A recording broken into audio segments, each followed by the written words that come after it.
সুপ্রিয় শিক্ষার্থী, আসসালামু আলাইকুম। আরিফস একাডেমির পক্ষ থেকে তোমাদেরকে জানাই শুভেচ্ছা। আশা করি তোমরা ভালো আছো এবং সুস্থ আছো।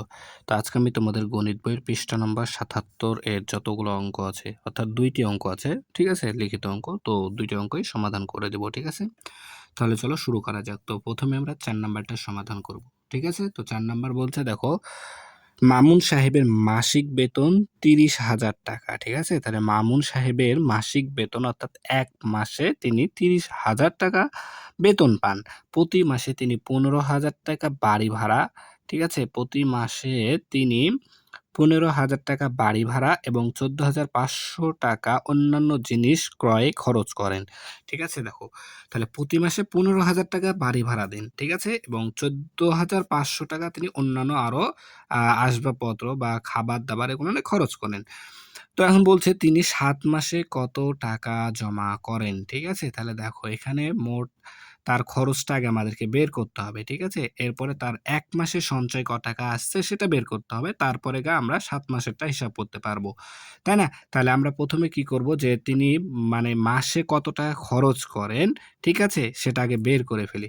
তাহলে দেখো, তিনি মাসে ১ মাসে, অর্থাৎ ১ মাসে বাড়ি ভাড়া দেন, তাই না? তাহলে ১ মাসে, তাহলে আমরা এখানে লিখব কি, যে ১ মাসে বাড়ি ভাড়া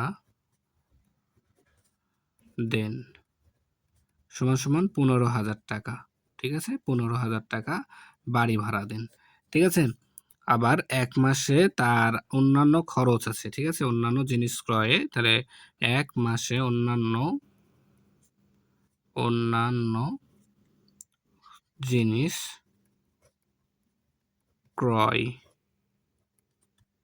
ক্রয়ে খরচ সমান ১৪,৫০০ টাকা। ১৪,৫০০ টাকা। ঠিক আছে? তাহলে এখন যদি এটা আমরা যোগ করে ফেলি, তাহলে তার ১ মাসে মোট কত টাকা খরচ সেটা আমাদের চলে আসবে এখন।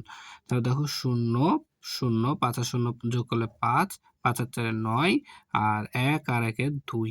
তাহলে তার দেখো, ১ মাসে মোট খরচ হচ্ছে ২৯,৫০০ টাকা। ঠিক আছে? ১ মাসে তার খরচ হচ্ছে কত? ২৯,৫০০ টাকা। তাহলে এখানে আমরা লিখে দেব যে মাসে তার মোট খরচ।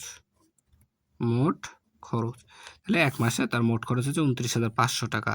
ঠিক আছে? তাহলে এখন আমরা কিন্তু খুব সহজে তার সঞ্চয় হয় কত টাকা সেটা আমরা বের করে ফেলতে পারবো। তার মাসিক বেতন থেকে আমরা যদি তার খরচটা বিয়োগ করে ফেলি, তাহলে কিন্তু তার ১ মাসে কত টাকা সঞ্চয় হবে সেটা বের করে ফেলতে পারবো, তাই না? তাহলে এখানে আমরা এখন লিখব, তাহলে মামুন সাহেবের মাসিক বেতন সমান ৩০,০০০ টাকা। ৩০,০০০ টাকা। তাই না? তাহলে তার মামুন সাহেবের আবার কি মাসিক খরচ, মাসিক মোট খরচ, ঠিক আছে? এখানে মোটটা লিখে দিই। তাহলে মোট খরচ ২৯,৫০০ টাকা। ঠিক আছে? তাহলে যদি আমরা এখন এটা বিয়োগ করি, তাহলে তার সঞ্চয় কত টাকা হয় সেটা পেয়ে যাব। তাহলে যদি বিয়োগ করি, তাহলে ৫০০ টাকা আসবে। দেখো, ০ থেকে ০ বাদলে ০, ০ থেকে ০ বাদলে ০। তাহলে এখন ১০ থেকে ৫, অর্থাৎ ৫ হবে, হাতে থাকবে ১, ১ দিয়ে দিলাম ৯ কে, ৯ হয়ে গেল ১০, ১০ থেকে ১০ বাদলে ০, হাতে থাকে ১, ১ আবার ২ কে দিয়ে দিলাম ২ হয়ে গেল ৩, ৩ থেকে ৩ বাদলে ০, বামে শূন্যের দাম নাই। তাহলে ৫০০ টাকা। ঠিক আছে? তাহলে তার ১ মাসের সঞ্চয় এটা। তাহলে মামুন সাহেবের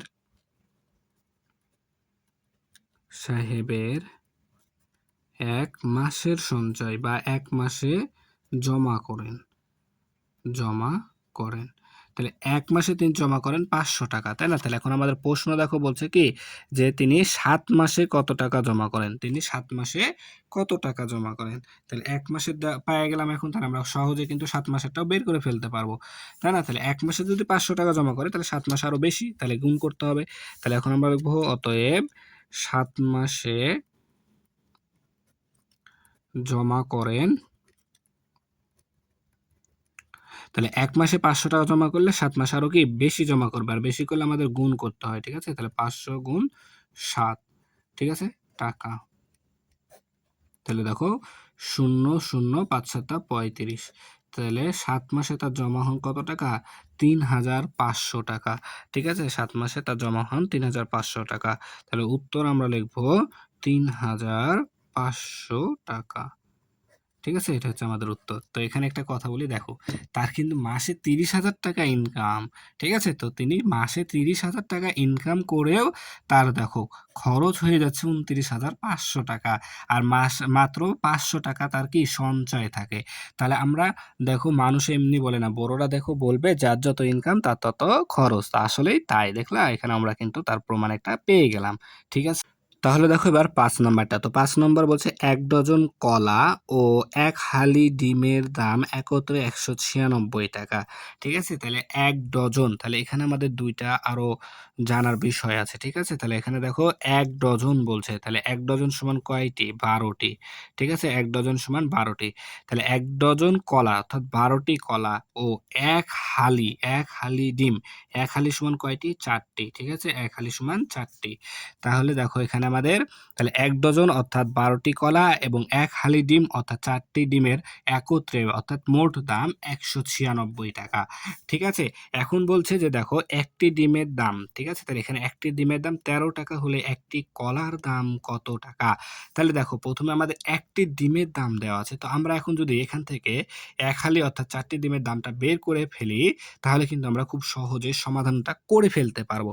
তাহলে দেখো আমরা লিখবো কিভাবে? ১ম এ আমরা ১ হালি অর্থাৎ ৪ টি ডিমের দাম বের করে ফেলবো। তাহলে এখানে আমাদের ১ টি ডিমের দাম দেওয়া আছে। তাহলে আমরা লিখবো একটি ডিমের দাম, একটি ডিমের দাম সমান ৳১৩ ৳১৩ তাহলে ১ হালি সমান ৪ টি। তাহলে অতএব ৪ টি ডিমের দাম। তাহলে দেখো ১ টি ডিমের দাম যদি ৳১৩ হয় তার ৪ টির দাম আরো বেশি হবে। বেশি হলে কি করতে হবে? গুণ করতে হবে। তাহলে ১৩ গুণ ৪ টাকা। ৪ তেরং ৫২। তাহলে ১ হালি ডিমের দাম কত টাকা? ৳৫২ ঠিক আছে? তাহলে এখন এই ৳৫২ যদি আমরা এই যে এই মোট দাম থেকে বিয়োগ করে দিই, তাহলে থাকবে শুধুমাত্র কি ১ ডজন কলা অর্থাৎ ১২ টি কলার দাম।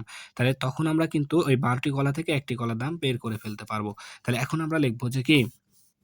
যে ১ ডজন ১ ডজন কলা ১ ডজন কলা ও ১ হালি ডিমের দাম সমান কত? ৳১৯৬ তাই না? ৳১৯৬ তাহলে এখন আমরা ১ হালি ডিমের দাম পেলাম =৫২ তাহলে যদি বিয়োগ করে দিই দেখো, তাহলে ৬ থেকে ২ বাদ দিলে ৪, ৯ থেকে ৫ বাদ দিলে ৪। ঠিক আছে? আর এই ১ এখানে থেকে যাবে। তাহলে ৳১৪৪ তাহলে এখানে যদি আমরা ১ হালি ডিমের দামটা বাদ দিয়ে দিই, তাহলে থাকছে ১ ডজন কলা অর্থাৎ ১২ টি কলার দাম থাকছে এখানে। ঠিক আছে? তাহলে আমরা এখানে লিখতে পারি যে ১ ডজন বা ১২ টি কলার দাম =১৪৪ তাহলে ১২ টি কলার দাম যদি ৳১৪৪ হয়, তাহলে এখন আমাদেরকে একটি কলার দাম বের করতে হবে, তাই না? তাহলে অতএব একটি কলার দাম =১৪৪ ভাগ ১২ টাকা। ঠিক আছে? তাহলে যে ১২ টির দাম ৳১৪৪ হলে একটির দাম অবশ্যই কম হবে, কম হলে ভাগ করতে হবে, তাই না? তাহলে যদি এখন আমরা ভাগ করি, তাহলে দেখো ১৪৪ কে ১২ দ্বারা যদি ভাগ করি, তাহলে দেখো তাহলে ১৪৪ ১ম এ ১ বাদ যাবে, ১২ কে ১২ তাহলে ৪ থেকে ২ বাদে ২ আর এই ৪ নেমে গেল। তাহলে ১২ দুগুণ ২৪ ঠিক আছে? তাহলে ৳১২ তাহলে ৳১২ তাহলে একটি কলার দাম আসলো আমাদের কত? ৳১২ ঠিক আছে না? তাহলে আশা করি তোমরা এটা বুঝতে পারলা। ঠিক আছে? তাহলে দেখো ২ টা অঙ্ক ছিল। ২ টা অঙ্ক কিন্তু আমরা খুব সহজে সমাধান করে ফেললাম। ঠিক আছে? তাহলে আজকে এই পর্যন্তই। ভিডিওটি ভালো লাগলে অবশ্যই লাইক, কমেন্ট, শেয়ার করতে ভুলবেন এবং পরবর্তী ভিডিও সবার আগে পেতে আমাদের চ্যানেলটি সাবস্ক্রাইব করে রাখো। আল্লাহ হাফেজ। আসসালামু আলাইকুম ওয়া রাহমাতুল্লাহ।